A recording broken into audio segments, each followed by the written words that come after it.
Olá, olá, olê, olê, olê, olá. Está começando mais um Provocação Histórica, ao vivo pelos canais do Instituto Conhecimento Liberta, no Facebook, no Instagram, no YouTube, no Twitter, em todas as plataformas pandêmicas e virtuais desse nosso novo velho mundo cheio de guerras. Está começando mais um Provocação Histórica, ao vivo pelos canais do Edu Moreira, nesse nosso admirável novo mundo, muitas vezes não tão admirável assim, mas em função do narrador que hoje está aqui para prosear conosco, muito mais do que admirável, poético, sensacional, incrível. A essa altura vocês já sabem, eu sou o Lindener Pareto Júnior, um professor de História e historiador no Brasil que tem um grande passado pela frente. E hoje a gente vai discutir aqui uma das grandes figuras desse Brasil. Um desses personagens que só de falar a gente fica emocionado, muito em função inclusive do seu falecimento recente, mas que no fim das contas todo brasileiro, toda brasileira tem ele no mais recôndito coração, digamos assim. Um sujeito que eu diria assim, pensando na história do Brasil e pensando nas nossas divisões, inclusive ideológicas, conseguiu unir no afeto e no humor, não só como estado de espírito, mas no humor, como visão de mundo, ele conseguiu unir uma nação. Uma figura extraordinária, um caprica trabalhador e ao mesmo tempo um talento imenso. Um poeta, um intelectual, um escritor, um humorista, um ator, um diretor, no fim das contas um grande narrador da existência humana e de maneira, digamos assim, chaplinesca, encantou o Brasil. Depois vira um apresentador de talk show, fazendo o que havia de melhor no mundo em termos de talk show. Estamos falando aqui, senhoras, senhores, da grande figura que é o José Eugênio Soares, o Jô, que nos deixou, mas que certamente, enquanto houver Brasil e mundo, ele será lembrado eternamente. E estou aqui hoje para conversar com uma das grandes figuras que acompanhou a trajetória do Jô e que acompanha há muito tempo e que também escreveu junto com o Jô Soares a própria autobiografia desautorizada. E se eu não estou muito enganado, até sugeriu o nome O Livro de Jô, fazendo aqui a referência bíblica, inclusive. Senhoras, senhores, eu tenho a alegria imensa e estou emocionado de receber no Provocação Histórica o jornalista, o escritor, o narrador também excepcional, Matinas Suzuki Júnior. Seja muito bem-vindo ao Provocação Histórica. A minha mão está gelada, mas meu coração está quente de recebê-lo aqui, meu querido. Meu coração está quente também e um encontro de júniors, né? Então... Verdade, né? A gente sempre fica à sombra do pai, né? E aí tem... Estou muito feliz mesmo de recebê-lo aqui. Claro, já te conhecia aí pela imprensa, pela mídia, mas e imaginei também depois da morte do Jô que todo mundo ia querer te entrevistar. Falei, vai ser difícil trazer o Matinas aqui, né? Vai demorar um pouco, mas não, topou e eu fiquei muito feliz mesmo. Não, eu que agradeço a oportunidade e pelo Jô tudo. Então, eu tive a felicidade de poder trabalhar com ele e acho que o que eu puder fazer para continuar divulgando o legado de Jô Soares, contem comigo. Impressionante. O Matinas, o Provocação Histórica tem sempre uma tradição assim de começar. Claro, a gente vai falar do Jô, sobretudo, né? Até agradeço aqui a equipe do ICL, todo o pessoal do design, que fez um card maravilhoso. Você viu com a foto que você mandou. Aliás, a gente podia pôr o card pro pessoal dar uma olhada aí. Ficou lindo a foto de você com o Jô.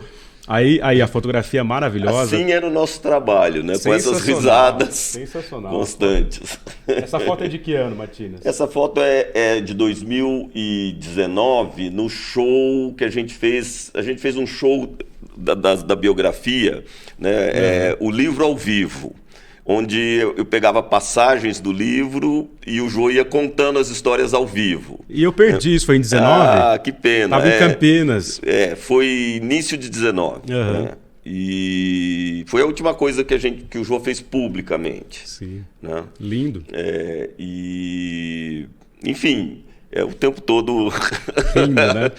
A alegria está presente o tempo todo e é uma imagem de Santa Rita, que o Jô gostava muito de Santa Rita, e o diretor dessa nossa conversa no palco, Maurício Guilherme, levou de presente para o Jô e ficava no camarim da FAAP. Sensacional. Ó, Matinas, vamos pedir aqui para a galera colocar o card que eles fizeram no programa de hoje. E já agradeço toda a equipe aqui do ICL, e especialmente o Guilherme Bessa, que inclusive entrou em contato com você e ficou empolgadíssimo, falou, não, vamos. E aí, olha, essa daí eu vou imprimir e pôr na parede, bicho. Ah, sensacional.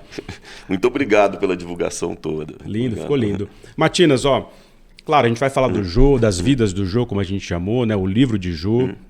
Mas você é um jornalista tarimbado, conhecidíssimo. Eu conversei com vários jornalistas que eu conheço, né? Mais jovens. E aí eles me falaram, não, Matinas. Aí eu procurei algumas coisas também, já sabia da sua trajetória na Folha. Mas você teve um trabalho pioneiro ali, né? De reformulação, pensando referências como o USA Today, né? O Caderno Mais, né? Então você passou pela Folha, ficou quantos anos na Folha de São Paulo? Eu fiquei 17 anos na Folha de São Paulo. A vida inteira. Uma vida intensa. Mas eu acho que foi o trabalho de uma geração. Era um momento histórico de retomada das liberdades democráticas no Brasil. Com 80 e pouquinho. A Folha foi uma das líderes da campanha das diretas já. Né? E era um momento muito, muito intenso da vida política e cultural, nos anos 80, a volta, né, da normalidade democrática. E também de muita agitação cultural, essa coisa toda, efervescência. E eu costumo dizer, é um momento que São Paulo se projeta como liderança cultural no Brasil, porque embora São Paulo sempre tivesse papel de liderança econômica, já ao longo do século XX, a hegemonia cultural ainda era no Rio de Janeiro. Né? Cinema Novo, Bossa Nova, total. Pasquim, essa coisa toda que vinha desde os anos 50 e chegou até os anos 70. E pela primeira vez, um jornal de São Paulo se torna o jornal mais lido do Brasil. Foi nesse momento? Foi nesse momento.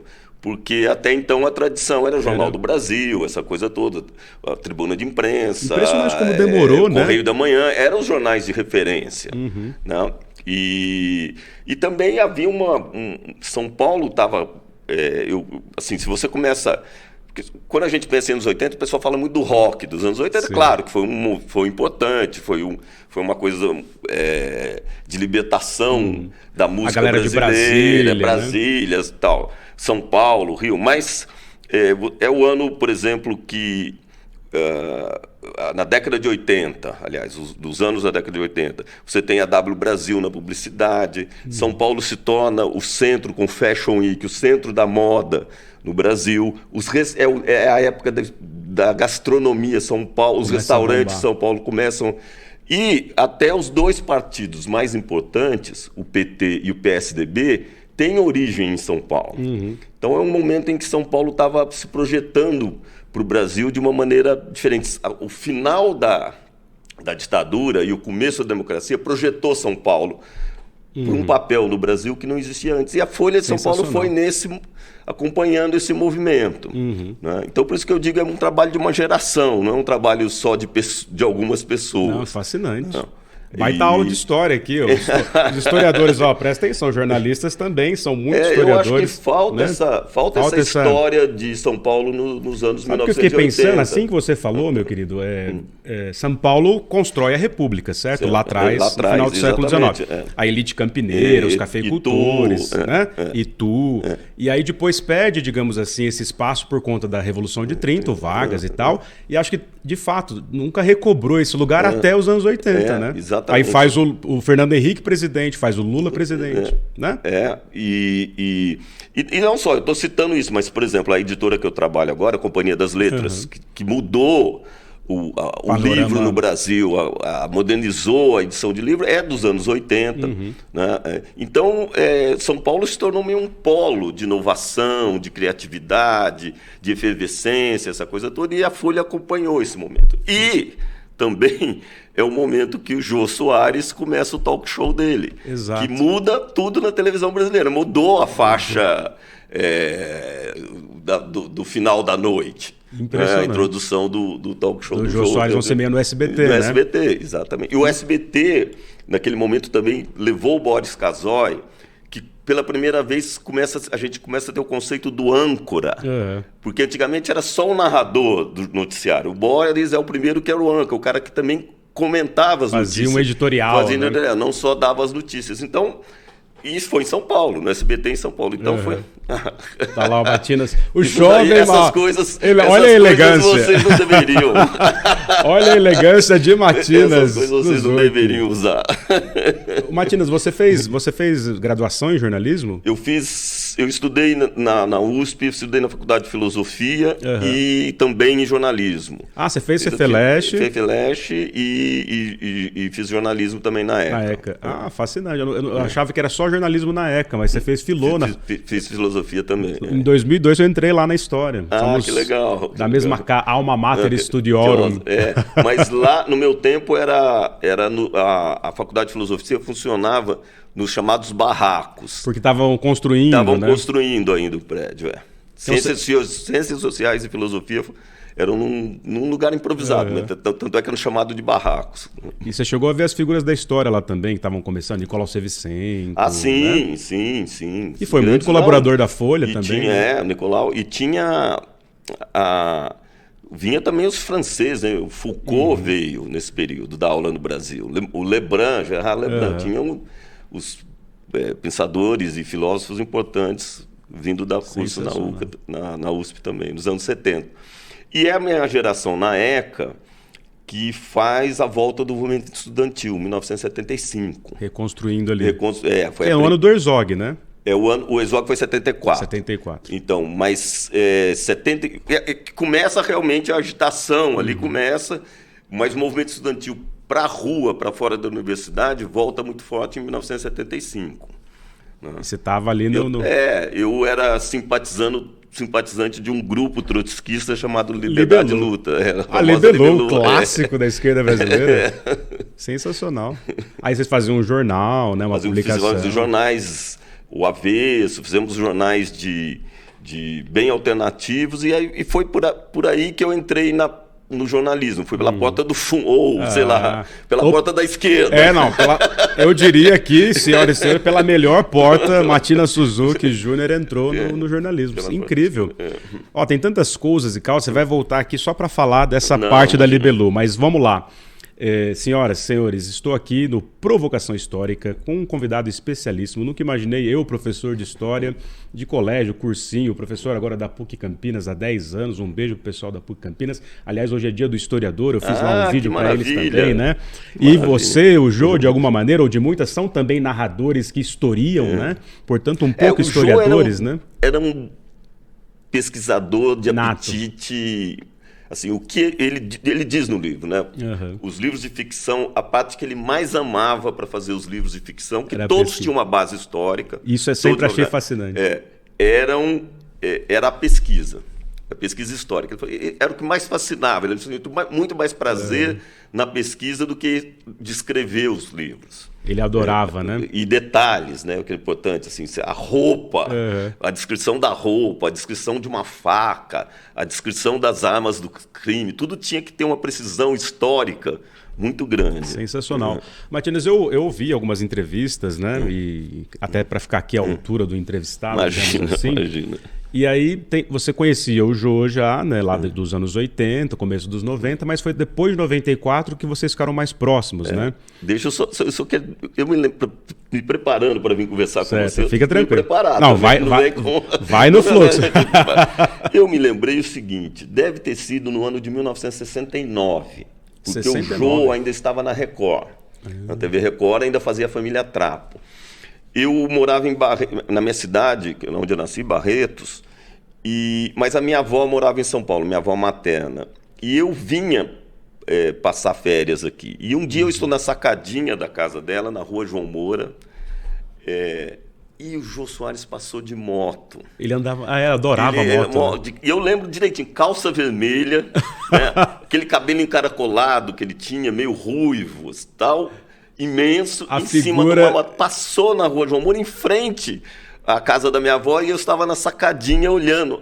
Aquilo foi uma emoção na minha vida. Imagina, morando no interior, adolescente, de Barretos e tal, eu vi aquela figura passar. Sensacional. Né? E, na verdade, essa foi o meu primeiro encontro com o Jô Soares. Lembra daquela história que o Hegel vê o Napoleão passar a cavalo? Isso, exatamente. Você viu o homem que mudou a comédia, o humor e a TV brasileira passar a cavalo de moto. E jamais imaginaria que um dia a gente pudesse fazer alguma coisa junto. Linda essa história. E claro que você contou isso pra ele. Contei depois. Pra ele. E outra coincidência também. Quando nós somos júniores. Eu sou o segundo filho. A minha irmã... Eu sou o segundo também. Por que eles não colocaram no primeiro? Até hoje eu não sei. Ô mãe, pai, o que está acontecendo aí? A minha irmã, que é um ano mais velha que eu, não conseguia falar Júnior. Então ela me chamava de Jô. De Jô. E muitos parentes próximos me chamavam de Jô, até assim, quando eu era criança. Sim. Né? E isso eu contei para ele. Você não acredita que eu era Jô também. É Jô. E ele era Jô porque lá ele estudou fora, Joe, né? Jô. Ele usava Joe, né? Com E no final. Porque estudou fora e o pessoal falava... Exatamente. Joe. E Joe. E aí, mas aí ele voltou no Brasil, as primeiras coisas que ele faz é como Joe também, ainda com E no final. Aí um dia ele falou, pô, mas esse E é meio penóstico, parece que eu tô querendo ter um nome em inglês, ser um ator americano, meio afetado, vou cortar o E, aí virou Joe. Mas no início era Joe. E ele volta com quantos anos? Quando o pai dele quebra, né? Não é isso? Exato. Ele volta adolescente ainda, acho que 17 anos. Mas já muito bem formado, né? Ele estudava na Suíça. Né? Viajava pela Europa inteira. Né? Tinha uma bagagem cultural incrível. E uma facilidade para aprender imensa. Né? Aprendeu línguas, era autodidata. Né? Aprendeu alemão, italiano e tal. E é obrigado a voltar porque o pai foi uma das primeiras pessoas a atuar em bolsa no Brasil. O começo da bolsa, do mercado financeiro e de mercado de capitais. Era, como é que é? Haroldo, o nome do pai dele? Do pai, Orlando Soares. Orlando Soares. Mais conhecido como Garopa. O apelido era Garopa. Dele, ele era conhecido como Garopa. E ele perdeu essas oscilações de bolsa, essa coisa toda, ele perdeu tudo. Eles moravam no Copacabana Palace, no anexo do Copacabana Palace. Incrível. Eram da elite do Rio de Janeiro, total. Né? E aí o Jô é obrigado a ir alugar um quarto em Copacabana e começar a vida. E aí que ele começa, com talento e nome. Mostrar os números dele. Os números. Ele tinha um número que ele fazia uma dança com os dedos. Que é aquela clássica do Chaplin. Exatamente. Lindo. E foi até no filme O Homem do Sputnik, ele aparece fazendo a dancinha com os dedos. Né? Mas foi o primeiro número dele. Ele sempre mostrava, né? Exatamente. Tá no livro também, né? Ele mostra esse número lá na Europa ainda. Exato, né? Na Europa. Um ator ainda. francês. Exato, ele vai e mostra o número.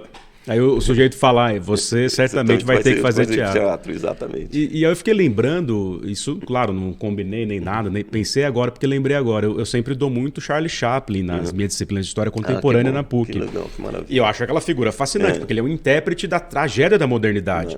Que de alguma maneira o Jô também ou de muitas, pensando no caso brasileiro, né? E ele é um cosmopolita, né? Ele é um sujeito muito cosmopolita. E acho que é na Corrida do Ouro, né, que o Chaplin faz aquela dancinha. A dancinha.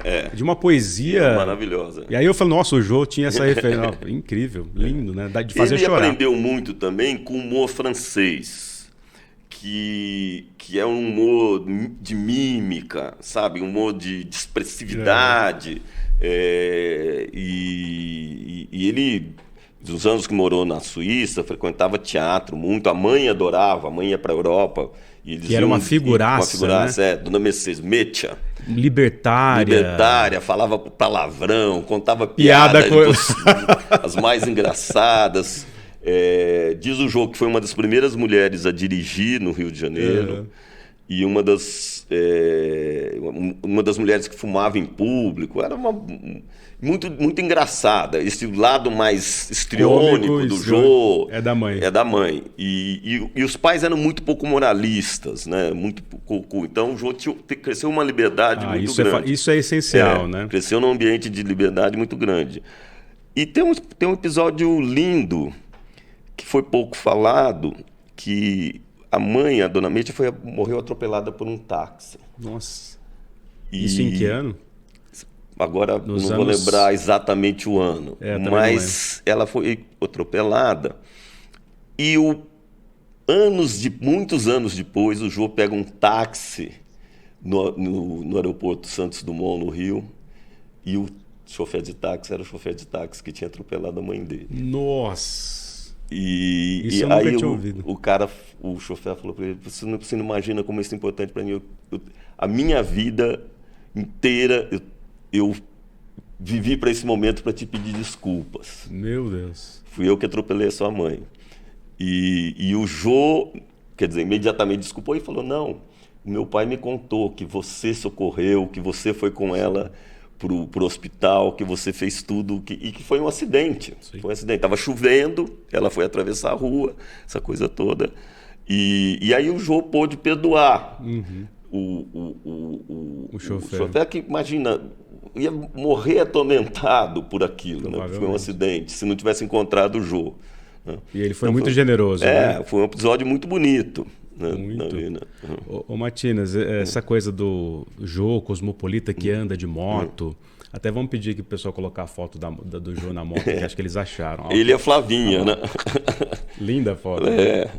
Ele deu uma moto Harley Davidson para Flavinha, mas ele, no final, ele tomou dois tombos feios, ficou com a mão, o movimento da mão prejudicado, né? E no final ele militava contra as motos, né? Por causa dos acidentes. Ele não recomenda, ele não recomendava, falava, pedia desculpa, mas falava, mas não recomendo e tal, eu sou a prova de que é perigoso e tal.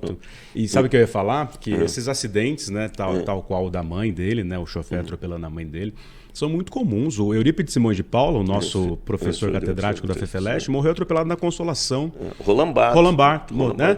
Muitas figuras. Essa modernidade do automóvel, né, quando foi instituída, ela instituiu um tipo de morte que é a morte por atropelamento. E dizem que mais comum do que... Dizem que está aumentando com os carros elétricos, porque eles não fazem barulho. Ninguém ouve. Olha, coisa da cidade, né? Do urbanismo. Incrível. E trágico, né? A modernidade totalmente trágica. Trágico. Ô, Matinas, tem tantas coisas e causas aqui pra gente falar da trajetória do Jô, mas vamos aqui pensar, quando que surgiu a ideia de escrever o livro? Porque ele não queria, né? Todos os amigos, quem trabalhava com o Jô, cobrava dele as memórias, porque as histórias não paravam, né? Ele sabia tudo, contava histórias engraçadas de todo mundo, essa coisa toda. E ele sempre fala, não está na hora, está muito cedo, essa coisa toda e tal. Aí sei lá, essas coisas que acontecem, eu acho que foi no final do ano de 2016. Ele falou que toparia fazer. Né? Toparia fazer, mas... No ano em que ele sai da Globo, né? No ano que ele sai da Globo, ele aposenta exatamente. O programa do Jô. Exatamente. Exatamente. Pouco depois, eu acho que é meio para fazer esse balanço. Você acha que essa foi a primeira morte do Jô, igual o jogador de futebol? Tô com o Chico Sá na cabeça, que ele escreveu um livro sobre os jogadores de futebol. E o Jô sempre fez personagem de futebol também. Torcia pro Flu, né? Exato. E o goleiro, né? Um goleiro que tá para aposentar. E é a primeira morte dele. Você acha que teve isso com o Jô ou ele levou de boas? Totalmente. Até eu... Vou ver se eu consigo ler Ele fala sobre isso. Porque ele achou que era hora de parar e acho que ele estava certíssimo. Ele que pediu para sair nesse momento. Havia ali um momento de renegociação de contrato dele com a Globo, né? E ele decidiu sair. Eu acho que ele também era muito exaustivo. O Jô já estava com 80 anos, né? E gravar 3 entrevistas, essa coisa toda, aqueles dias de gravação, aquela maratona e tal, já estava cansado e também sentindo que eu acho que já tinha feito o que ele tinha que fazer. Né? E aí ele falou para o Luiz, o editor da Companhia das Letras, que topava fazer e pediu para fazer comigo. Ele falou, eu quero fazer, mas eu quero fazer com o Matinas. Só topa o seu Matinas entrar nessa empreitada. Eu trabalhava na companhia, para mim, tinha que dar expediente normal na Sim, companhia, né? Mas acabou que foi tão maravilhoso que assim, eu saía da companhia no final da tarde, ia para casa dele, a gente ficava gravando até as 9 horas da noite. Quantos encontros? Assim, eu estava contando aqui, são 184 conversas gravadas. Você tem tudo isso gravado? Tem isso gravado de pouco valor, porque eu estou dando gargalhada o tempo todo, como vocês viram na fita. Sensacional. Então tem sempre a minha voz, a minha risada. Então, assim, para usar como documento... Não foi filmado? Não foi filmado. Isso seria um documento também. Não foi filmado. E aí a gente gravou e foi tudo muito rápido. A gente fez o primeiro volume em 4 meses. Que louco. Com esse volume de coisas para pesquisar, né, as histórias todas que ele contava, essa coisa toda, tinha que ir lá checar as datas, checar os personagens, essa coisa toda. Onde foi então, que ele falou, acho que no Bial, ele falou assim, e o Matinas não acreditava em mim, aquele deboche dele, né? Aquele canalha. ele falou, pô, Matinas, acredita em mim. Mas aí, você sabe que a gente estava O título era um problema, né? Não tinha o título. E era Minhas Memórias dos Outros, mas isso já existia, porque ele não queria dizer que era dele só. Porque, de fato, o livro é uma memória coletiva, assim, história sobre todo mundo. Né? É o quadro geral da história recente do Brasil. Exato. Do show business. E aí, um dia eu saí das entrevistas, fui para casa, comi um sanduíche, fui escovar os dentes. Eu falei...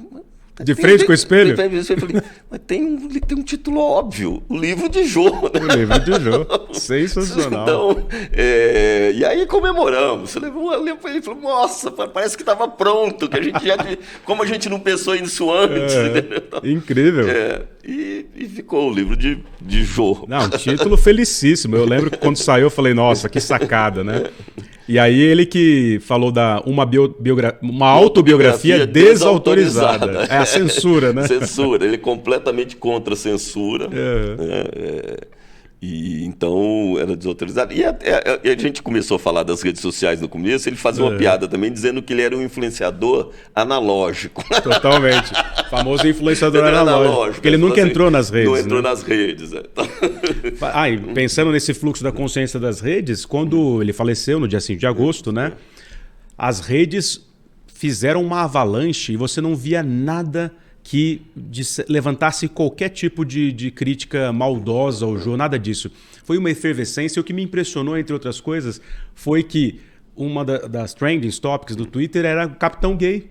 Sim, um pioneiro para colocar a questão gay. Defensor, né? Das minorias. Impressionante, que né? era a letra. E aí eu sou de 83, então eu não vi isso, né? Certo. Vi depois, né? Vendo TV, relembrando, sendo historiador. Mas aí eu comecei a ver uns quadros do Capitão, eu falei, o cara era um fenômeno, né? Ele tinha uma sensibilidade. Tinha. Estava olhando sempre para frente. Né? Sempre para frente. Uma memória incrível, né? Sabia tudo do passado, pesquisava, mas falava, o passado é matéria para olhar para frente, não é para eu ficar olhando para trás. E ali no momento da censura, da ditadura... a criação de personagens incríveis, né? O Reizinho, né? O Reizinho, tem enfim. Tantos, né? Eu ouvi esses dias de novo, como é o nome do personagem que fala de futebol e liga pro Tele?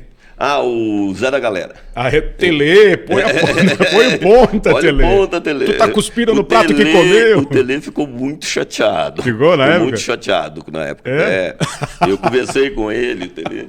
E ele ficou muito, fica esse cara toda semana enchendo na televisão, a paciência, né? Ponta. Todo mundo começou a me encher o saco. Imagina o Tele andando, o pessoal, Tele. Ele te falou, então? O Tele me falou, eu fiz uma entrevista com ele, anos depois. Sim. Mas ele falou. Sensacional. E aí, pensando ainda na feitura do livro, né? Ele tinha esses documentos todos organizados? Organizadíssimo. Organizadíssimo. Um capricorniano workaholic ele era, né? A Flavinha Soares, que foi a última mulher do Jô, organizou as fotos. Fez álbuns, assim, mas ele tem, desde a infância, ele tem os cadernos quando nasceu. Caramba. Assim, a gente reproduz fotos em cadernos que a mãe escreveu. Ele chamava ele de Zezinho. Zezinho hoje falou a primeira palavra, essa coisa toda. Então, o Jô tinha tudo. ele e o Willem, que era o produtor do programa... O Willem já estava no SBT, né? Já tá. Eles catalogaram todas as entrevistas, quase 15 mil entrevistas, inteirinha. 15 mil? 15 mil com a data, essa coisa toda, e o assunto tratado nas entrevistas. Inacreditável. Então, um negócio assim impressionante. Um documento da história brasileira. Então, o jogo ele fez o roteiro do que deveria ser o primeiro filme do Roberto Carlos em 1965. Caramba. Na Jovem Guarda. O filme acabou não saindo, né? Ele e um grande crítico de cinema, Jean-Claude Bernardet, fizeram o roteiro para o filme. O Jô tem a cópia do roteiro. O filme nunca saiu, não foi filmado, não foi realizado, mas eles fizeram. E o Jô tinha a cópia. Tava com a origem, não era nem a cópia, o original do roteiro ele tinha guardado. Incrível. Não é o caso de um museu, um centro cultural? Né? Não, ele tem muita coisa, né? Muita coisa para. Acho que essa é uma questão do espólio. Uma das coisas é que a Flavinha vai resolver, porque realmente a biblioteca, os filmes, que ele tinha tudo, a história do cinema, o cinema do mundo inteiro. Edifício Martinelli, ele está lá, ele é um dos... Exato, ele tinha uma sala de cinema no apartamento, né, e via tudo. Incrível. E sem contar, ele brincava que era um crianção, e tinha brinquedos, tinha o Superman, tinha um monte de coisas. Ele é um colecionador, né? Apaixonado por objetos de cultura material. Objetos, exato. E coisas. O Jô era apaixonado por histórias em quadrinhos. Né? Coisas que as pessoas não sabem, mas ele era muito nerd, né?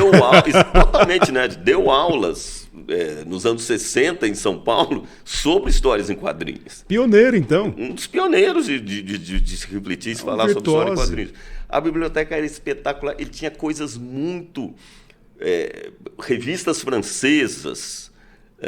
importantíssimas, com temas muito legais para cada número. Enfim, toda essa literatura de suspense, de crime, literatura policial. Ele tinha tudo. Era uma das outras especialidades dele. Não à toa ele escreveu Xangô. Não, todos os livros são livros de suspense. E esses thrillers policiais, né? Sherlock Holmes na veia. Sherlock Holmes na veia, exato. Fascinante. Eu fico aqui como historiador e também eu sou doutor em História da Arquitetura e do Urbanismo e trabalhei no Museu Paulista, como estagiário. Eu fico imaginando o museu, digamos assim, mas o museu moderno, com todas as novas premissas dos museus críticos, seria fascinante, né? Para pensar a trajetória dele, os livros dele, os objetos, os filmes. Né? Tem uma síntese da história brasileira e mundial, porque ele é cosmopolita, né? Incrível. Cadê a foto do Capitão Gay? Vamos olhar aqui a foto. Eu fiquei intrigado ali no dia que foi uma... Olha lá. Ó. E aí você vê, né, como ele envelheceu bem em termos dos seus personagens e ele próprio, né? E aí você vê as gays, né, como os jovens falam, as gays, as trans, todo mundo celebrando ele. Falei, meu Deus, né? Ele era absolutamente sem preconceito. Absolutamente, uma pessoa absolutamente sem preconceito e inclusiva. Né? Completamente, né? Eu lembro que a gente criado nesse caldo patriarcal, sabe? Eu fui criado em Pouso Alegre, você de Barretos.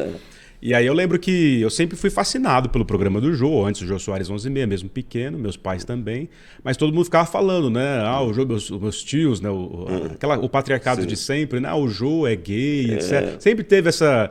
Né? E o sujeito sempre foi muito libertário, né? O causa do brinco, a gente ouvia essa... Não, você imagina, né? Beijar homens.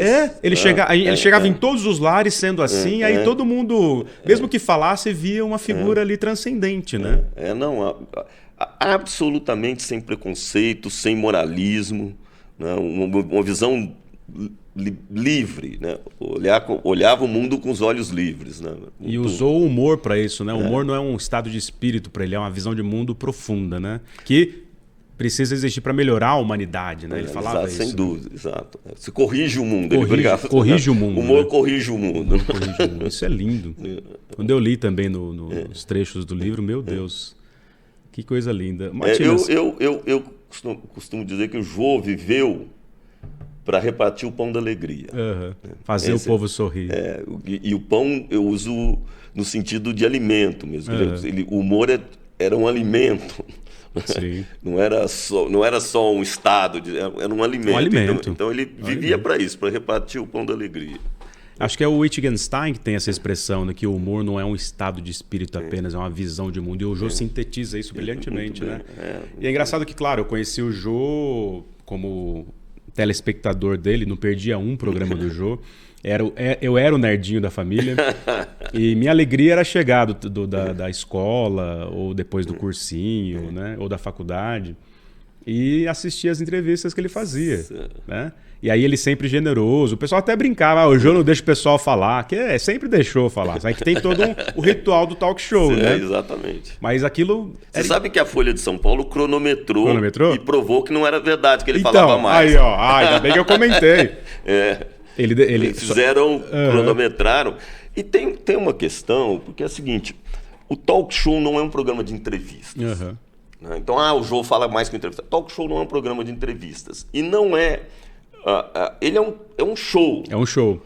E Jimmy Fallon, certo? Exatamente. E é isso que permitia, assim, das quase 15 mil pessoas que ele entrevistou, 10 mil eram anônimas. Pessoas que ninguém sabia...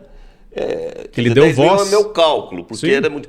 Pessoas que ele levava que ninguém sabia. Se você não faz um show, é muito difícil você segurar 15 minutos, 20 minutos de entrevista com uma pessoa que não é conhecida.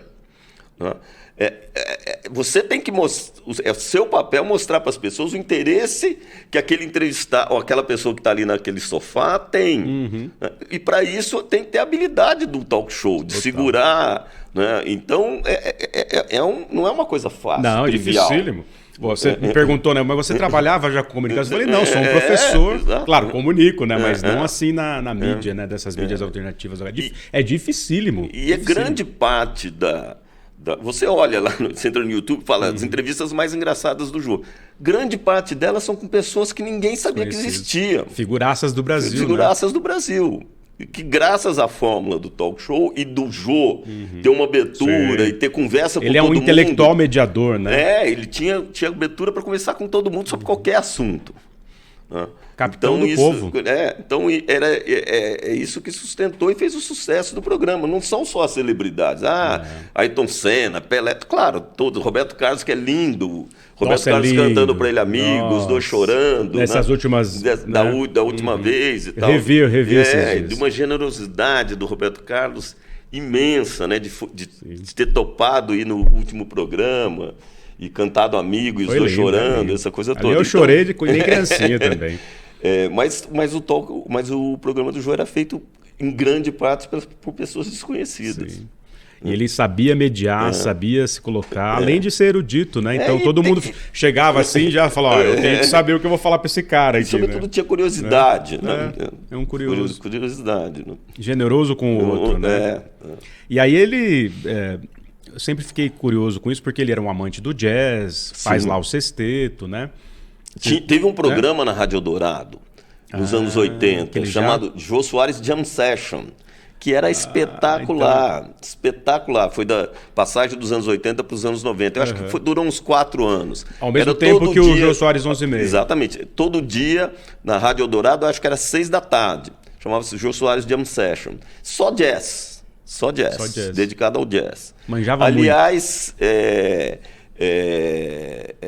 talvez tenha sido o último grande programa de rádio diário, né, dedicado ao jazz. Eu não lembro... Quer dizer, posso estar cometendo aqui uma injustiça, mas que eu me lembro. Fascinante. Pioneiro até nisso, né?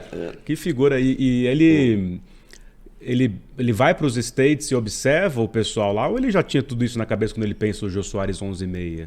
Não, ele começou a trabalhar nos anos 60 no primeiro talk show do Brasil, que foi do Silveira Sampaio, na TV Record em São Paulo. Né? Não era talk show, era um programa de entrevistas, mas... trabalhando ali, ele começou ele intuiu que aquilo podia ser uma coisa muito, muito boa para ele. Certo. Nos anos mais para frente, já na Globo, a Globo faz um programa de entrevistas e o Jô participa desse programa. Chegou a ter... Foram poucos programas que foram ao ar. Até tem no livro tem uma foto dele entrevistando a Diniz Fato para esse programa, para a atriz. Só que ele já dizia para o Boni, Olha, só funciona se tiver plateia, se tiver banda de música, um grupo de música, né? E se tiver show, humor. Porque essa é a fórmula que ele tinha visto nos Estados Unidos. Entendeu? Clássica, né? Clássica. Só funciona se for assim. A Globo insistiu muito que fosse um programa de entrevistas, e aí não decolou. Né? Então teve uma prévia anterior. Teve uma prévia, que foram muito poucos programas. Quando tem a possibilidade dele ir para o SBT, ele leva o programa de humor também, na verdade ele foi contratado pelo programa de humor, ele leva para o SBT. Só que ele negocia com você, assim, olha, eu só vou se eu puder fazer um talk show como eu penso que tem que ser um talk show. E estava certíssimo. Mas você sabe que ia ser uma vez por semana. Quando o Silvio Santos viu, ele falou, isso tem que ser diário, só vai pegar se for diário. O Silvio manja, né? Manja. Claro, exato, entendeu? Tem que ser diário e tal. E aí que sai o Jô Soares às 11h30. E passaram figuras ali do Chico Buarque ao Luiz Carlos Prestes, né? Nessa primeira... É incrível. Não, e o Jô fez... O cinema marginal brasileiro dos anos 70 é muito bom, é muito importante. Bandido da Luz Vermelha, do Rogério Sganzella, são filmes muito importantes. Mas tem alguns que as pessoas nem sabem que existe. Um deles chama Hitler Terceiro Mundo, do Zé Agripino de Paula. É o alternativo do alternativo do alternativo. Total. E um outro filme também, A Mulher de Todos, do Rogério Sganzella, que também é marginal. O Jota atuou nos dois filmes. Incrível. De graça, porque eram produções que não tinham dinheiro, não tinham recursos, era tudo o de grude, como se falava, o cinema marginal do marginal. E o Jô participava com uma alegria imensa. Se metia em tudo que era bom, na verdade. Exato, né? E com uma satisfação, como se ele estivesse trabalhando, fazendo ou as peças dele, ou os espetáculos dele de teatro, essa coisa toda. Né? Porque os espetáculos deles de teatro eram de um sucesso inacreditável. Ficavam bilheteria anos lotada. De temporada. Né? A temporada era mais de um ano, né? Desses one-man show que ele fazia. E é um workaholic, né? Não parava de trabalhar. Total. E no final dizia, né? Morrer não é problema para mim. O problema é ficar improdutivo. E ele ficou produtivo até o fim, Ficou até o fim e deixou uma peça que vai estrear agora. Que é sobre o gaslighting, né? Gaslight, relações que tóxicas. foi o nosso último trabalho juntos. Traduziu porque junto. na verdade, não é tradução, é adaptação. O Jô fazia adaptação. Né? Ele falou, você tem que pegar um texto de época e trazer para o espectador contemporâneo. Então, são sempre adaptações. Incrível. Vamos colocar aqui as fotos do Jô com o Silvio e com o Chico Anísio, que aliás, né? Outra grande figura que eu sempre olhei os dois, né? Importantíssimo. Multifacetado, com muitos personagens, né? Importantíssimo. Ele abraçado com o Silvio. Aí foi, acho que ele ganhou um troféu imprensa, que era um troféu que o SBT dava. Que incrível essa foto também, hein? E ele sempre muito generoso e afetuoso, né? Com todo mundo que ajudou ele na trajetória, né? Ele sempre reconheceu, né? Exatamente. E o Chico, que foi sempre uma referência, né? E quem começa a fazer muito sucesso com humor na televisão é Dercy Gonçalves. A Dercy chegou a fazer... Ela tinha 2 horários na semana. Tal era o sucesso dela. Não, ainda no Rio. No Rio. Na TV Rio. Tá? Que o Boni e o Walter Clark quando foram para a Globo, levaram a Dercy. Tentaram os primórdios dos primórdios. Tentaram levar, porque eles sabiam da importância do humor para a televisão. Tanto é que o Boni foi um dos grandes amigos da Dercy a vida inteira. A Dercy não quis ficar na Globo, então ela volta para a TV Rio. Mas a coisa de que para a televisão fazer sucesso precisava de humor já estava no ar. E aí aparecem, então, essa geração, Chico Anísio, Jô, essa coisa toda, que começam... Era um humor coletivo antes, no início da televisão, mas depois cada um passa a ter o seu programa. Então, era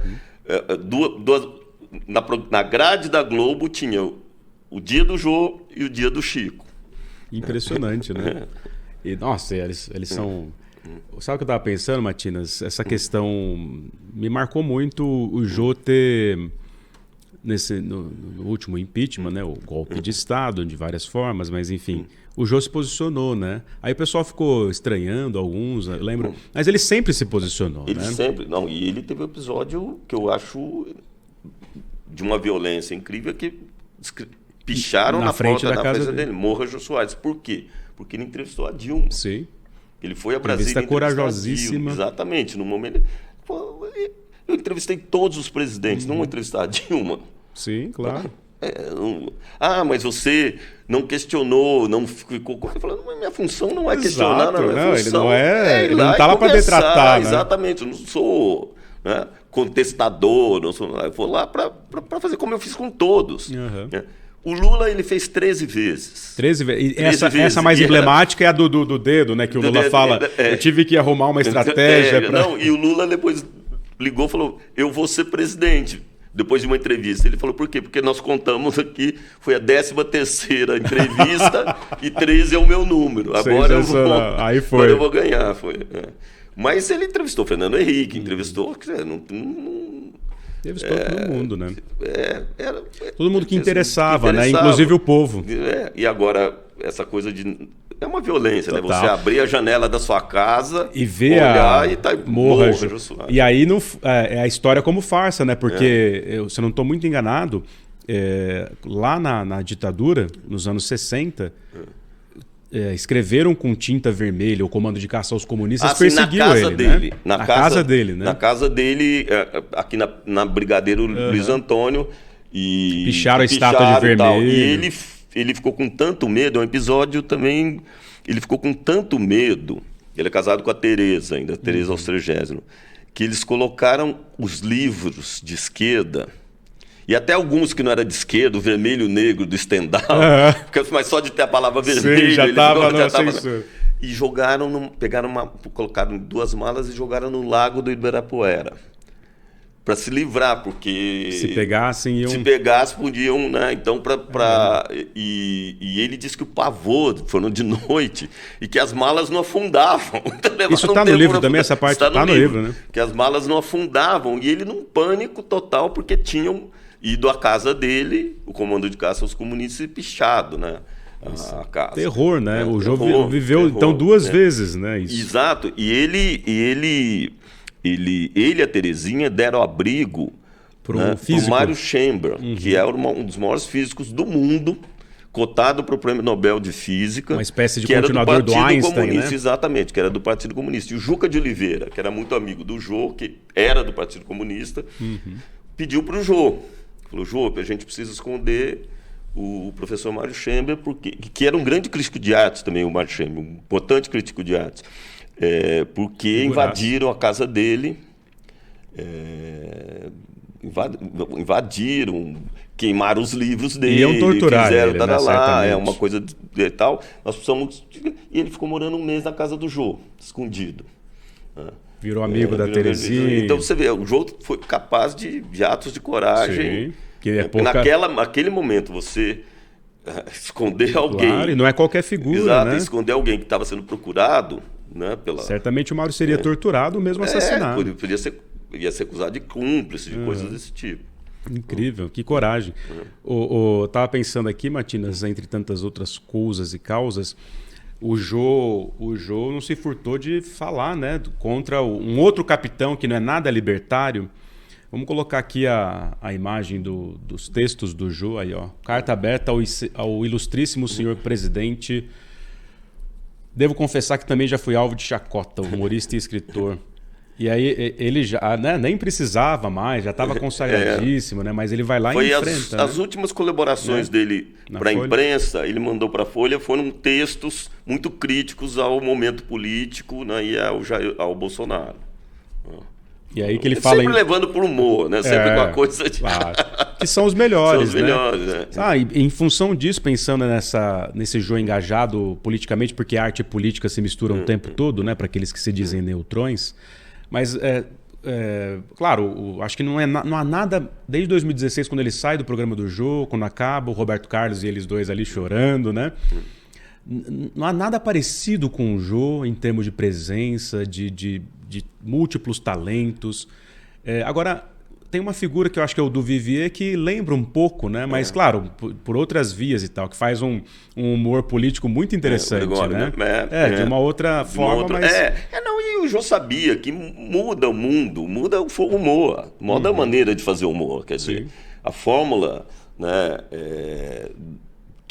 As fórmulas que serviram para ele não serviriam para todo mundo, né? Mas tem essa coisa linda, né, que é a epígrafe do livro, né, e que ele voltou a falar pouco antes de morrer, né, que é a frase do ator inglês, né, que morrer é fácil, o humor é que é difícil. O humor é que é difícil. E ele tipo, o duro é fazer comédia. Exatamente, né? E é isso que é a epígrafe do nosso livro. Quando ele falou essa frase, eu falei, puxa, vamos pôr de epígrafe, porque isso é uma frase, é uma definição de ver o humor de uma maneira profunda, né? Totalmente profunda.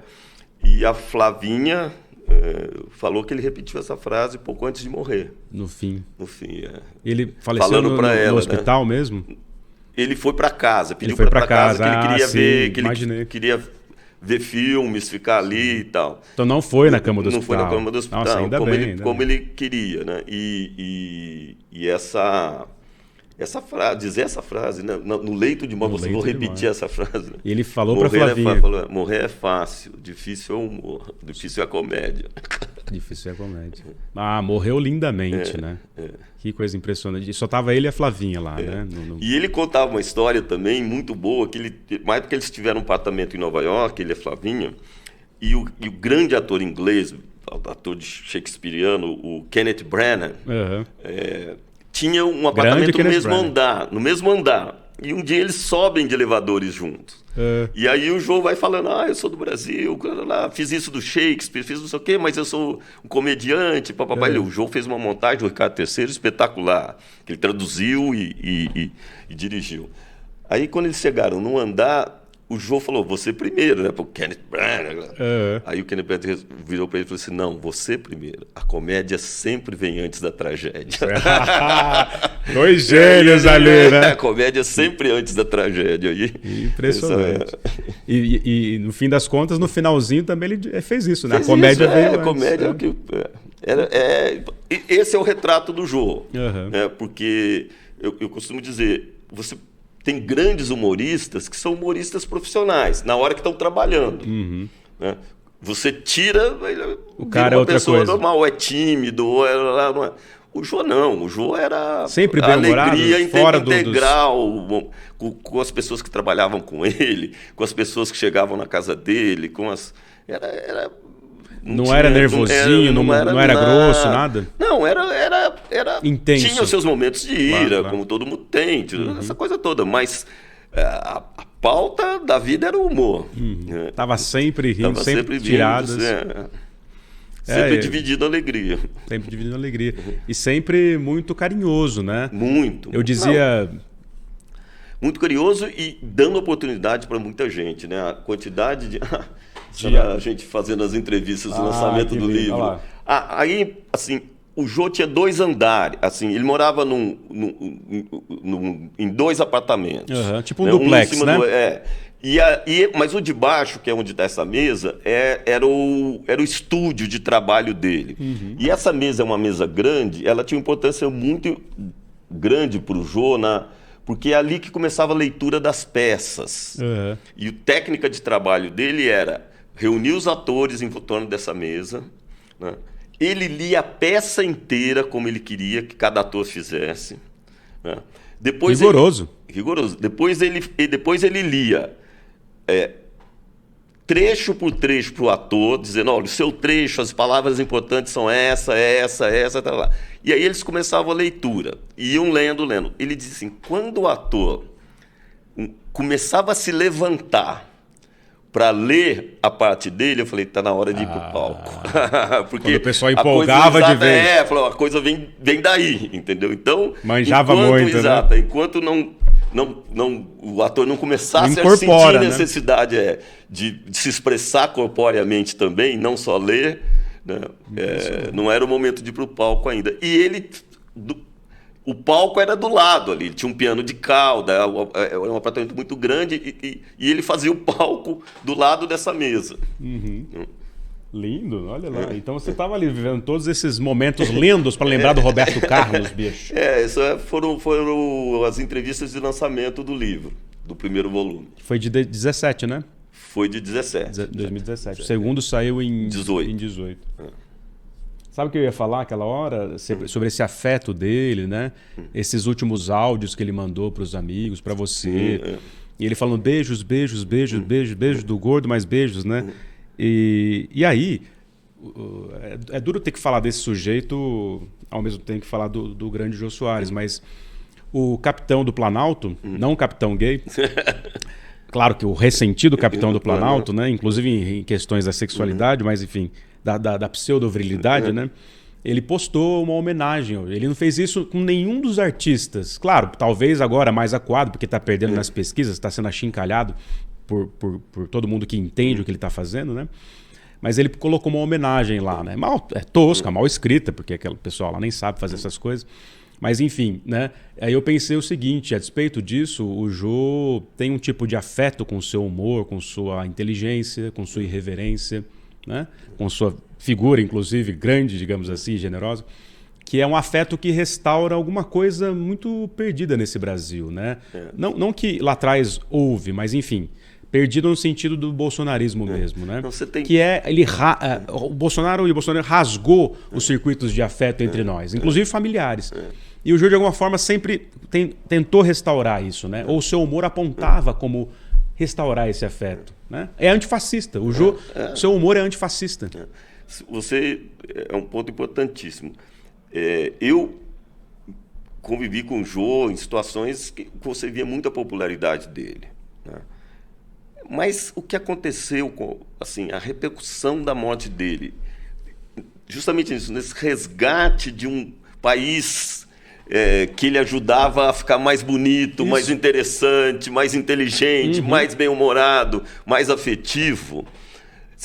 Por trás dessas mensagens todas, que foram imensas, um negócio assim... Uma avalanche de carinho, né? Você via a necessidade que as pessoas tinham desse reencontro, né, com alguém que fazia o país, naquelas horas ali que você estava vendo o Jô, fazer um país ser melhor. Sim, né? Sem dúvida. Você sonhar com um país melhor, você sentir que podia participar de um país melhor. Né? Então isso foi... poucas vezes eu trabalhei no jornalismo muito tempo, sempre trabalhei com repercussão do falecimento de pessoas importantes, mas poucas vezes eu vi uma coisa a ponto eu acho, do staff do Bolsonaro se sentir pressionado a fazer uma manifestação. Exato. Como você lembrou, ele não fez para ninguém. Não fez para ninguém. Não fez para ninguém. Né? Mas essa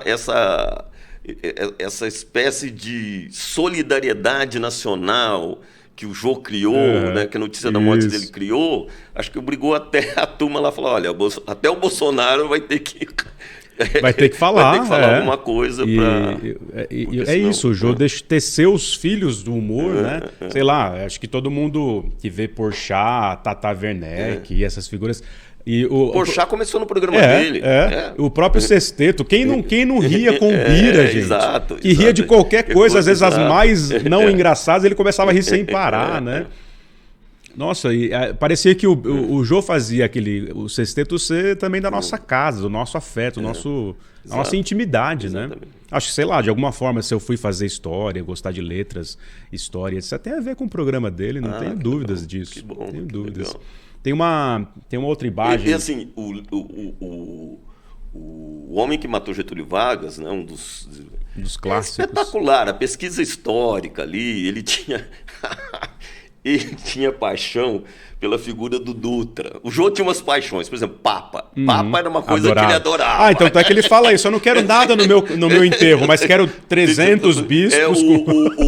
O Milor Fernandes escreveu. O Jô, quando morrer, terá que ter um séquito de bispos e tal. Mas ele, essa é a introdução que tem no livro. E ele é o Dutra, por ser muito feio, por ser... Então, ele adorava. Então, ele contava histórias do Dutra, assim, maravilhosas. São hilárias, né? Hilárias. Mas muito... Incrível as coisas que ele sabia, por exemplo, a relação do Procópio Ferreira com Getúlio.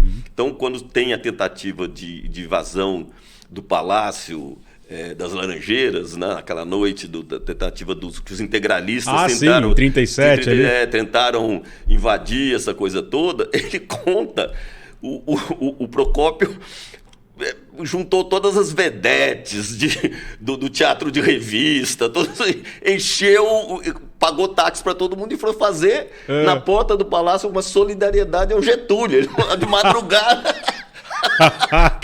aquelas atrizes de pluma, de paetê, saindo do teatro de revista, essa coisa toda. Impressionante. Então, são coisas que chamavam a atenção para o Jô, né? de olhar sempre a história por esse lado. Um cronista dos costumes, né? Dos costumes, exato.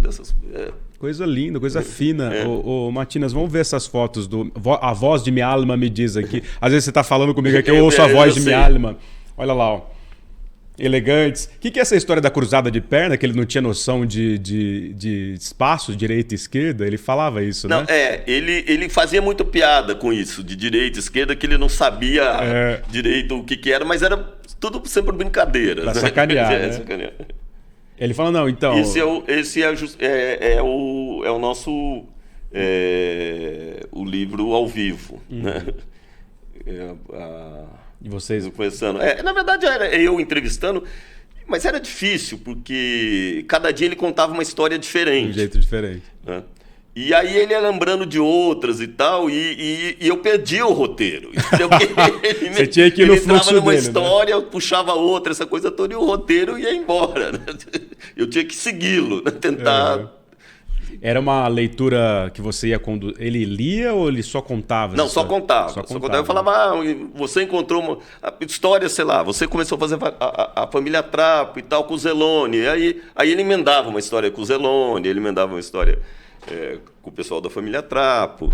Um contador de histórias, né? Acima de tudo. Total. Um grande intérprete da narrativa, né? Olha que figura, e esse é o clã dele.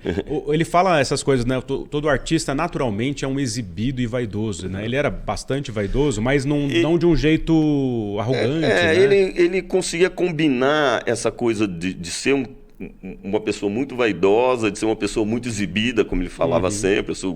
Já nasci gordo, por isso que eu sou exibido. Nasceu quase 4 quilos, né? Com esse corpinho aqui, ele falava, não tem como não ser exibido. Mas com uma generosidade, um senso de humanismo, né? Impressionante com as pessoas. E não precisava ser conhecido, não precisava ser...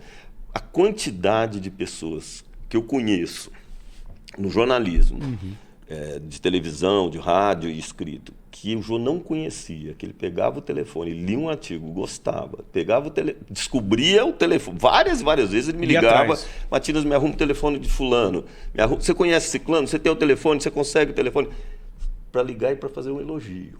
Caramba. Jô Soares. Estava sempre atento. E eu, um período da minha vida, eu fiz o Roda Viva. Ah, Matinas? Clássicas histórias com Maluf e companhia, exatamente. Né? Mas que te perseguiu a história. Não, mas eu adorei na época a sua resposta. Eu sou conhecido, vou entrar para a história como única pessoa que discutiu com o Paulo Maluf estava errado. Isso é um clássico do clássico. Nunca tem problema para falar disso, né? Não, nenhum. Mas esses dias eu estava errado, ele estava certo, eu não tenho... Só para contextualizar o público, o Matinas, como âncora do Roda Viva, entrevistador, aliás, grande Roda Viva, que clássico, né? Estou de frente com um dos grandes pioneiros desse programa também, do Roda Viva. O Matinas estava entrevistando lá o Maluf, e o Maluf estava com a lei, né? Antitabagista, proibição. E aí o Matinas vai dizer assim, eu prefiro os fumantes, inclusive no avião, né? E aí eu adorei, porque no fim das contas eu entendi o propósito ali, né? Fumar, a liberdade de fumar, o cosmopolitismo. Depois eu, né? Aí o Maluf responde e depois, hoje as redes sociais ressuscitaram isso, né? Ressuscitaram e foi durante uma semana todo mundo viu isso no Brasil, né? Exato. Mas de fato, eu nunca fumei. Não... Eu estava defendendo os fumantes. Muito bom. Eu prefiro os fumantes. Mas era você falando, Maluf, você é um reacionário. No fim das contas, era isso, assim, né? Eu evidentemente, assim, tenho muitas críticas ao Paulo Maluf e como político, eu estava no jornal, muito atuante no jornalismo, na época que ele não... Enfim, além de outras acusações contra ele, não só de divergências políticas, mas as acusações. Então, mas naquele momento ele estava certo. Ele estava certo e eu estava numa posição conservadora. Mas que tinha, acho que um substrato anti-reacionário, né? Tinha uma coisa... Estou te defendendo, inclusive. Não, muito obrigado, eu te agradeço. Mas não, era um momento em que você tinha acabado de sair das restrições de liberdade, essa coisa toda. O Milor Fernandes, por exemplo, declarou que jamais usaria cinto de segurança, quando virou obrigatório. Sim. Então, todas essas medidas que eram importantes, que protegiam a vida, né, podiam ser lidos naquele contexto de uma maneira diferente. Sim, sem dúvida. Né? A restrição da liberdade, essa coisa toda. E eu tive uma visão curta dessa coisa. E, embora, assim, eu preferia os fumantes, entendeu? Eu achava os fumantes mais interessantes. Mas você sabe que isso tem uma espécie de retorno disso, né? Eu também estou achando os fumantes mais interessantes.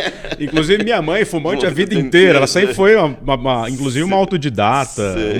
Um beijo do Gordo também, do Matinas, para Sueli da Silva Pareto. Ô, Matinas, incrível. Mas se você não tivesse feito isso também, a gente não teria essa pérola, esse clássico da TV brasileira, né? Então, muito obrigado. Mas eu comecei a fazer o Roda Viva, eu não era de televisão, me atrapalhava muito. Ficava ali perdido no jogo. Ficava muito perdido. Ainda mais, eu sou assim, não sou direto para fazer pergunta. Então, quando tergiversava. Quando eu estava lá, eu falava, meu Deus, onde está a pergunta que eu devia fazer para a entrevista? Estava muito assim. E naquele tempo só tinha os canais abertos, televisões abertas. Tinham 5 canais. Você não tinha alternativa, não tinha TV paga, não tinha internet, não tinha nada. Você era obrigado a ver um dos 5 canais. Né? E o Roda Viva, que começava às 10h30, ia até meia-noite. Então, durante meia hora, 40 minutos, ele concorria com o Jô diretamente. E a Globo não era concorrente, porque a Globo, às segundas-feiras da noite, passava o Tela Quente, que pegava um público que não era o público interessado nas entrevistas, seja do Roda Viva, seja as que o Jô fazia no talk show. Né? Mas a gente tinha um período ali em que os dois estavam no ar. Né? Um dia o Jô me liga. Né? Oi, Matinas, tudo bem? Eu falei, oi, Jô. Não, estou te ligando para dizer que você está ótimo no Roda Viva. Olha, concorrente. E eu não me sentia ótimo. Né? Eu não me sentia que... você estava com dificuldades para ficar desenvolto, que, né? Assim, eu nunca consegui ficar muito tempo na televisão, porque não era a minha praia mesmo. Né? Tinha dificuldades ali de...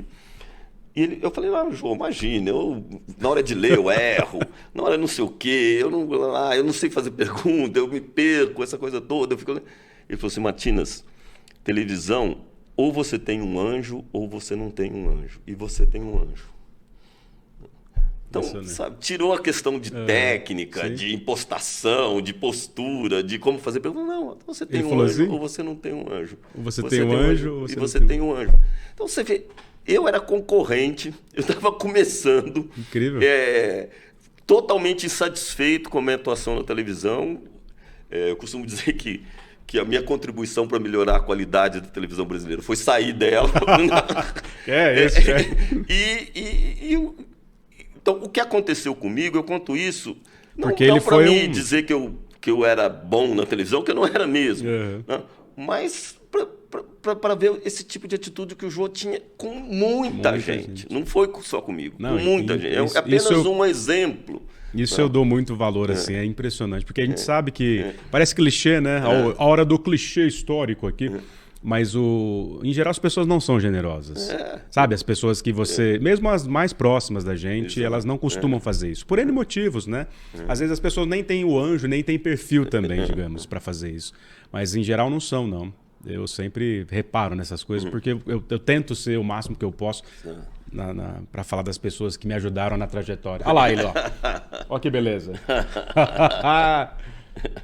Ô, Matinas, a gente não falou disso, mas dá tempo. Hoje o programa é uma edição especial, então o nosso público vai se deleitar. E você também, um narrador muito generoso, além de erudito e tudo mais. Então, você também é um descendente da comunidade nipônica, né? E um dos pioneiros também, né? Entre os japoneses na TV brasileira, né? No jornalismo, na Folha, depois na própria Companhia das Letras, né? Muito bacana isso. Assim, é tudo... Eu sou descendente de japoneses do lado paterno. Né? Meus avós vieram do lado do meu pai, vieram do Japão, vieram de Kumamoto, da região de Kumamoto. Mas meu pai, que se formou, foi o quarto descendente de japoneses a se formar em medicina na USP. O quarto? O quarto. Ou seja, pioneiro. Mas meu pai, se pudesse ser escolhido, ele teria sido um escritor. Então você pega essa veia vida aí. Exato. Ele, claro, foi um médico muito responsável, tal, mas o coração dele batia pelas letras. Pelas letras. E pela pintura. Ele desenhava muito bem também e tal. Chegou a desenhar para o suplemento literário do Estadão. Incrível. Mas ele formou uma casa, a Beta Cultura. São quantos irmãos? 6 irmãos. 6? 6 irmãos. E então a gente respirava... arte, cultura, a música. Cultura, ele tinha uma biblioteca lá em Barretos. Interiorzão do interiorzão. Os sertões da Paulista. Uma biblioteca privada que poucas pessoas tinham, né? E criou os filhos num ambiente de cultura que era por onde o coração dele batia forte. Pelo lado que o coração batia forte. Né? Então, meu pai era da Academia Barretense de Cultura. Tem um espaço da Câmara de Vereadores, o espaço cultural chama Espaço Matina Suzuki, por conta dele. Então foi um militante da coisa cultural em Barretos. Tem berço, então a gente viveu nesse ambiente. E o João entrevistou meu pai. Entrevistou seu pai? Entrevistou. Porque meu pai lançou. Meu pai lançou um livro de memórias. Né? E quando meu pai lançou, o João falou: quero fazer uma entrevista com seu pai. Eu falei: mas João, uma história ali da perspectiva de uma cidade pequena, de Barretos, não interessa. Então, e o João entrevistou meu pai. Incrível. Por causa do livro. Tá no YouTube essa entrevista? Eu não sei, não procurei. Meu pai faleceu, já faleceu. A gente tem uma fita, né, da entrevista, mas... Sensacional. Histórias, pensar Barretos, esses sertões. Eu ia falar aqui sertões bandeirantes, travei a língua aqui. Mas, né? Uma família de japoneses ou descendentes nos sertões da Paulistânia, digamos assim, né? E ele envolvido com arte e cultura. Esse Brasil é impressionante. É impressionante. E meu pai não tinha escritor, não tinha artista que fosse Barretos que ele não recebesse em casa. É um mecenas, né? E também com os filhos. Minha casa tinha muita liberdade. Assim, tinha as pessoas mal vistas na cidade, ou por drogas, ou por questões questões sexuais, com preconceitos, essa coisa toda. A comunidade negra. Meu pai, um dos meus irmãos, levou o clube de negros de Barretos, chamava Sociedade Estrela do Oriente, para fazer preparativos de carnaval dentro da minha casa. Sensacional. Né? E meu pai foi um entusiasta. Tinha parceria com o movimento negro. E dessa coisa de 2 irmãos meus que ficaram muito ligados a essa escola de samba da comunidade negra de Barretos. Né? E meu pai recebia todo mundo em casa, essa turma que a cidade perseguia ou que não recebia bem, entrava em casa. Então, emblemática essa história nesses tempos de novo sombrios do Brasil, né?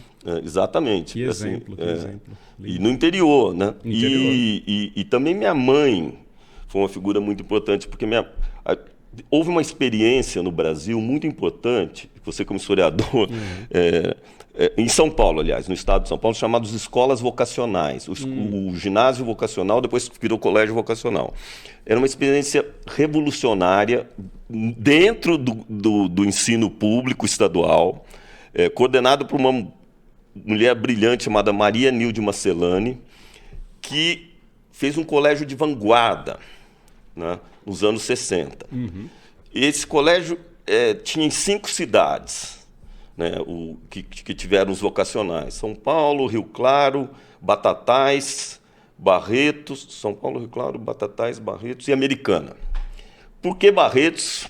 Que estava perdida ali no sertão. Tinha que ir para o centrão de São Paulo.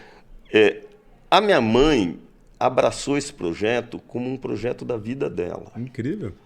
A sua mãe não é descendente? Não é descendente. E um colégio que criou polêmicas na cidade, porque pela primeira vez você tinha uma instituição de ensino que meninos e meninas estudavam juntos, né? Que viajavam juntos, porque tinham os chamados estudos do meio, que começou com essa experiência. A gente vinha para São Paulo, ia para outros lugares. Clássico. Tal. E esses colégios, essa experiência acabou com a Operação Bandeirantes, da repressão forte em São Paulo, né, da ditadura. E minha mãe foi uma das pessoas presas. Né? Não tinha participação política direta, ela tinha um envolvimento com essa chama de liberdade que era o colégio vocacional. Totalmente. O ginásio vocacional. Né? Então, nós tivemos muita sorte, eu e meus irmãos, de viver nesse ambiente, mesmo numa cidade conservadora. Um Brasil conservador. Exato. Um recorte do Brasil conservador. Baita história, Matinas. Aliás, não vou perder essa oportunidade aqui. Tem dois recados aqui incríveis para vocês. Ó. Eu vou ser um dos primeiros, quem diria, né? Eu lá, né? Crescendo em Pouso Alegre, nascido em Santo André, na ABC Paulista, professor de história nesse Brasil, tem um grande passado pela frente. Pensando numa frase do Milor, inclusive, essa frase, né? Eu vou receber aqui, ó, do Matinas, um autógrafo especialíssimo, porque o Matinas nunca autografou, né, os livros que escreveu da biografia do Jô. O livro era do Jô, né? Quem tinha que autografar era...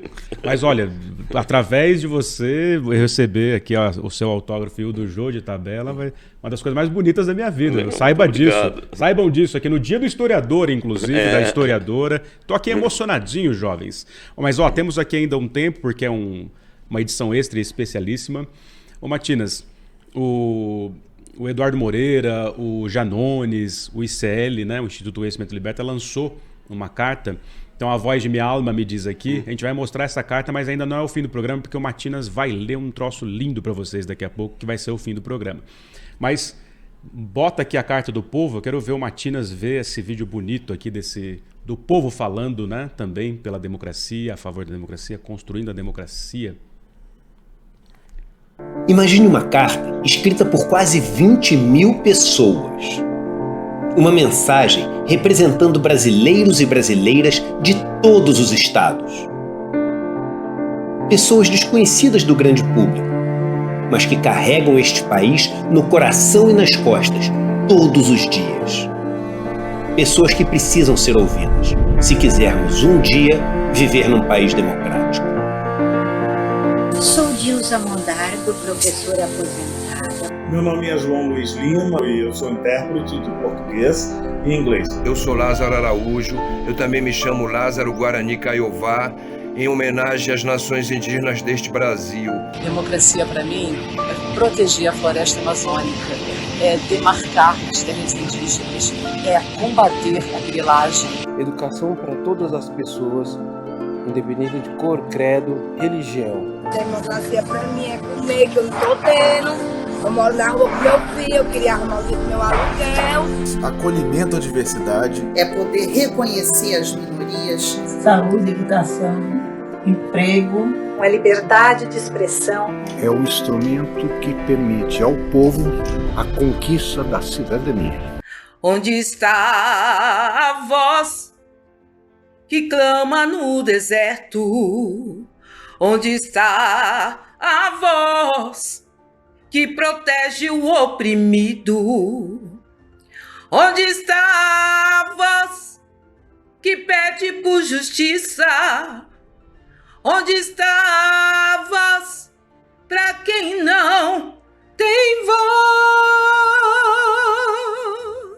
voz? Só a voz do povo mudará o Brasil. Assine a Carta do Povo pela Democracia e faça parte desse documento histórico. www.cartadopovo.com.br. Lindo, né, Matinas? Democracia sempre. Impressionante, né? Sempre. Pessoas que seriam entrevistadas, inclusive, pelo Jô, certamente. Certamente. Né? Estavam falando disso. Né? São as pessoas que fazem... que não só são a voz da história, mas são as pessoas que fazem a história. São elas que fazem. Né? Acho que eu ouvi isso de um amigo que manja muito de Heidegger, aí eu puxei dele, que a arte é mimesis, né? E eu sempre repito a frase, usando outras coisas de historiadores, que é nós somos a própria história, nós somos projetos infinitos de nós mesmos nesse mundo. Muito bom, maravilha, né? Matinas, já chegou a hora de ir para lembrar o grande Robertão. Venho aqui me despedir de você, naquela grande canção dele, né? Que, aliás, de novo eu vou assistir ele e o Roberto naquele último programa. Assistam o Jô e o Roberto Carlos o último programa, né? Na despedida do Jô ali do programa do Jô. O Robertão, beijo. Aliás, para os amantes aqui dos signos, né? Roberto Carlos é ariano. E Jô Soares é capricorniano, se dão muito bem. Eu sou ariano, eu me dou bem com os capricornianos. Sabia, que bom. E meu pai é escorpiano, tal qual você. Grave e sisudo. E um excelente narrador também. Sim, obrigado, viu, comandante Bi? Ô, gente, Matinas, vou fazer aqui 3. Seu pai era comandante? Não. O comandante Bi é a caprica que nos comanda aqui na condução do programa. Meu pai é um operário. Meu pai é um operário de fábrica. Que história bonita. Do ABC. E aí trabalhou dos 14, dos 13 anos em diante no Senai. Sabe o que é bonito? A gente falou de Barretos e de você do ABC. Em 1970, eu acho que foi 80, provavelmente, 79, 80. O Caetano Veloso deu um show em Barretos. E naquele momento estava tendo muita agitação no ABC. E ele fez uma música chamada Nu com a Minha Música. Sobre essa viagem pelo interior de São Paulo. E tem um verso que diz: já em Barretos eu só ouvia os operários do ABC. Sensacional. Era ecos do que estava acontecendo no ABC quando ele estava fazendo show lá em Barretos. Então, muito estamos sensível, aqui, né? Além de sermos júniores, temos esse verso que nos conecta, unindo né? Barretos ao ABC. Não à toa estamos aqui hoje, inclusive, tenho certeza disso. E você tem uma amizade com o Caetano também, né? Assim, a gente foi muito amigo durante... Não é que a gente não deixou de ser amigo, mas circunstâncias da vida, circunstâncias da vida, essa coisa toda, mas eu tenho um orgulho imenso dele ter feito uma letra que fala da minha cidade. Então... Lindo. E que outra grande figura do Brasil esse Caetano. Aliás, o Chico, o Caetano e o Gil, nessa nova ditadura, digamos assim, do Bolsonaro e do bolsonarismo, eles foram fundamentais mais uma vez para dar esperança para a gente, poesia, arte, luta, né? O Chico, desde sempre, o Caetano, o Gil. Então, são todos homens de 80 anos, praticamente todos eles. Sabem muita coisa da vida, dizendo que o caminho é democracia, né? Exato. Me deu uma dor no coração esse dia saber que logo, logo eles não estarão entre nós, né? Mas tal qual o jogo serão eternos. Exato, né? Estarão sempre. Coisa linda. Matinas Suzuki Júnior. Você sabe que, além de Jô Soares, né, eu tenho aqui, claro, de maneira canastrona, tento imitar Jimmy Fallon, Marília Gabriela, Jô Soares, Abu Janra. Aliás, provocação vem de Abu Janra. Não que eu seja isso, nem estou perto de ser isso, mas adoro, né? Claro. E aí, pensando nessas grandes figuras, inclusive no seu amigo Jô, vou fazer aqui 3 questões para você, rápidas, você precisa responder assim, sinteticamente. Tá? 3, assim, vou falar 3 nomes. Eu não sou muito bom nisso, mas responda o que vier à telha. Tá. Né? Então, vamos lá. O jornalismo. Como humor, é uma atitude frente à vida. Lindamente. São Paulo. Para mim foi tudo, e é tudo. Jô Soares. Alegria. Lindamente. Senhoras e senhores, não acabou, porque a gente aqui vai no fluxo da consciência. A gente só vai acabar quando esse grande narrador, que eu já aqui faço a minha despedida e meu agradecimento a vocês que aí estão. Um beijo no coração de todo mundo, da Margarete, do João Monteiro, do meu amigo conselheiro Dirsa, jornalista também, Luiz Sintra. Enfim, Dirsa e o Luiz Sintra, que é o conselheiro Sintra. Um beijo no coração de vocês, de todo mundo que entrou aí. E eu queria aqui dizer que fiquei absolutamente encantado também com a potência desse narrador chamado Matias. Matias é o nome do filho de um grande amigo, do Matinas Suzuki Júnior, que eu aqui falei, vou ter que entrevistar o Matinas. Jesus, né? Quem sou eu na fila do pão? Mas enfim, Um grande narrador, generoso, erudito, tem uma baita história no jornalismo brasileiro, na Folha de São Paulo e, evidentemente, na própria Companhia das Letras. Uma grande figura, fiquei muito feliz de conhecer você. Volte sempre e muito obrigado. Você vai ler e depois a gente vai se despedir, então despeça-se do seu grande público. Parabéns pela sua trajetória. E o Provocação Histórica é a sua casa. Muito obrigado. Puxa, fui tratado aqui como não mereço tudo isso. E te agradeço muito e, sobretudo, te agradeço, além, claro, dessa sua generosidade comigo, com a minha pessoa, mas pela oportunidade de falar desse grande figura chamada Jô Soares, José Eugênio Soares, como você falou no começo. A gente Jô te Soares. agradece. Zezinho, pela mãe dele. O afeto dele passa por você também, então é lindo isso. Muito obrigado. E vocês vão ouvir aqui em primeiríssima mão o Matinas lendo um trecho lindo. Matinas, é com você, meu caro. Esses são os últimos parágrafos do 2º volume do livro de Jô, e eu costumo chamar esses parágrafos de Testamento de Jô Soares. Então, me desculpem pela leitura, mas gostaria de dividir com vocês esses últimos parágrafos, tá?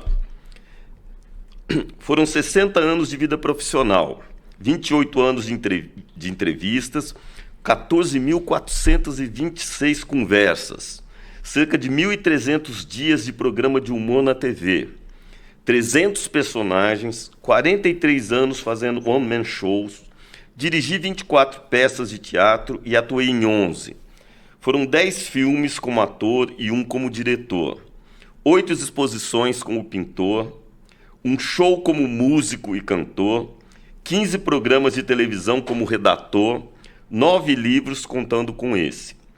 Multipliquem esses números pela quantidade de atores, redatores, técnicos, sonoplastas, contrarregas, figurinistas, maquiadores, músicos, artistas gráficos, transportadores, telefonistas, etc., que trabalharam comigo ao longo desses anos. Impossível lembrar de tudo e de todos. A única certeza é que eu não teria feito nada disso sozinho. Eu sou o conjunto dessas pessoas e, felizmente, sou gordo bastante para que todas caibam no meu corpinho.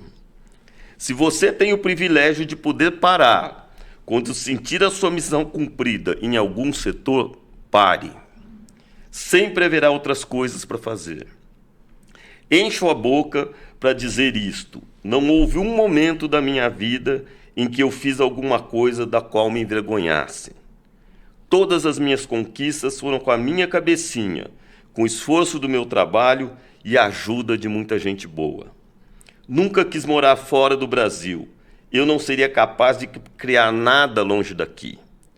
Continuo otimista em relação ao país, sem, contudo, deixar de ser realista. Mais importante do que a palavra escrita é o que vivi e continuo vivendo, são as pessoas que conheci, com quem conversei e que me ensinaram quase tudo. É impossível também calcular o número de pessoas que atingi nas plateias e pelas telas de televisão e do cinema. Eu só existo por causa da plateia. Preciso dela para viver. Com isso, muitos podem pensar que sou exibido. Sou mesmo. Mas a plateia tem outro significado para mim. Dediquei minha vida a fazer a vida dos outros um pouquinho mais alegre. Talvez eu devesse contabilizar o meu patrimônio em sorrisos. Como sempre, tenho 1000 planos na cabeça e já estou me preparando para escrever as páginas das minhas memórias desautorizadas dos próximos 80 anos. Espero continuar sendo o crianção que sou e, como o menino Jesus do Alberto Caeiro, outro heterônimo de Fernando Pessoa, alguém que ri dos reis e dos que não são reis. Como diz o poeta, escritor e dramaturgo italiano do século XVIII, Pietro Metastasio, não existe o passado, a memória o modifica. Não existe o futuro, a esperança o transforma. Só existe o presente, que está sempre sumindo. Até 2098, beijos eternos do gordo. Uou! Sensacional. Matinas, muito obrigado. Um beijo no coração de todo mundo e um beijo eterno do Gordo. Muito obrigado por ter vindo aqui. Eu é que agradeço muito. Bota o Paulo Freire para tocar. Um beijo no coração de vocês e até semana que vem.